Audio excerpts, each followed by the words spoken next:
Si Beastmaster ay bumili ng isda at si Beastmaster ay gumawa ng floating island. Tayo, pupunta tayo sa nadiskubrihan kong isla. Are you serious?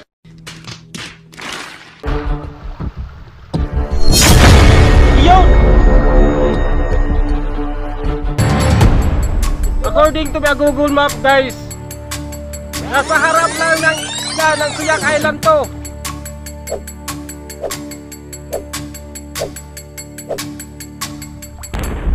Ito yung Suyak. Yan ang Suyak Island, guys.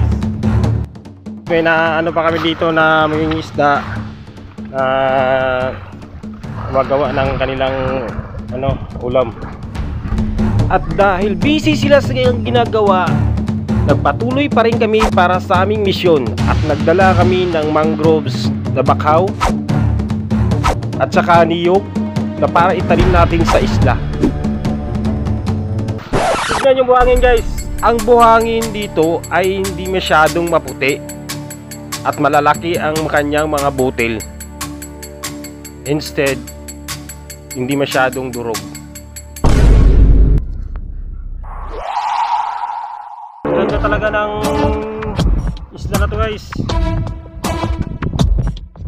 So guys, susukatin natin to kung gaano kalaki ang isla na to. So start.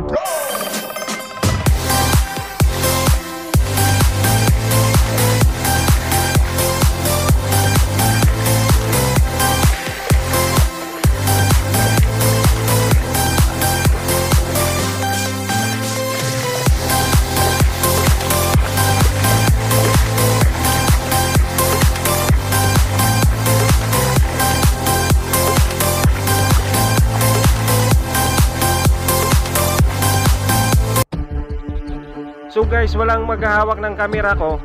Yung anak ko na lang yung nagbilang ng kanyang step. So sa kanyang bilang ay 67 steps. So dito ko na lang itatanim yung niyog ko.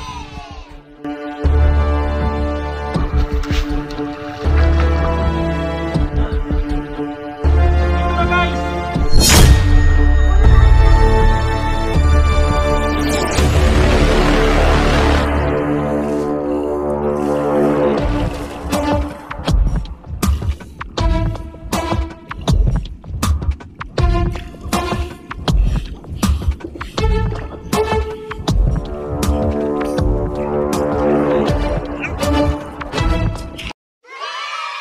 Okay na.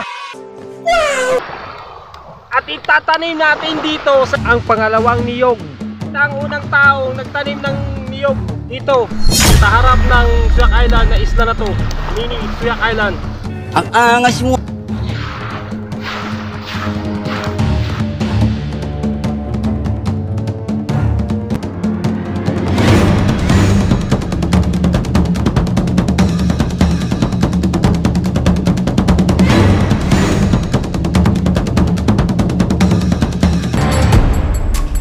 Sana mabubuhay. So guys, may mangrove tayo na seedling. So itatanim natin to sa isla na to.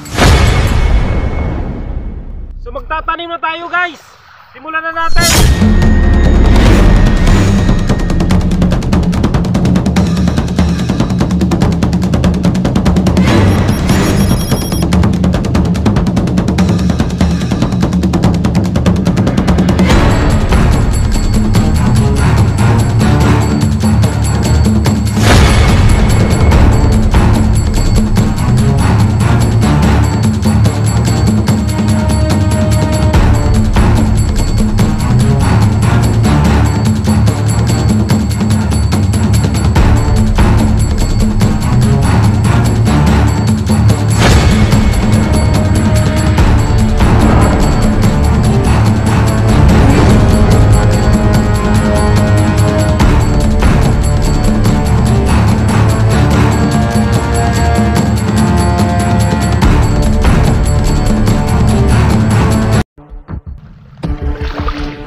Nagtanim na rin kami, guys, ng mangrove para maprotektahan ang isla na to.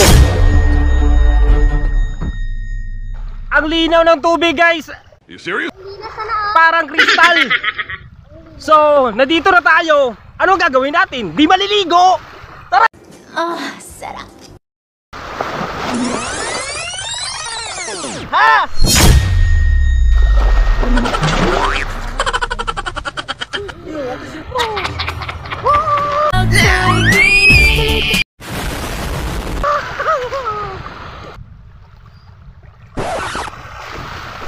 Oh guys!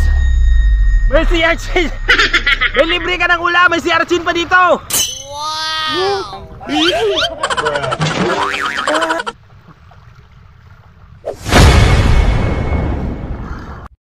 May nakita akong maliit na crabs. Ay, nalaglag. Guys, magpaganda-ganda muna yung si Jandy. Maganda-ganda muna.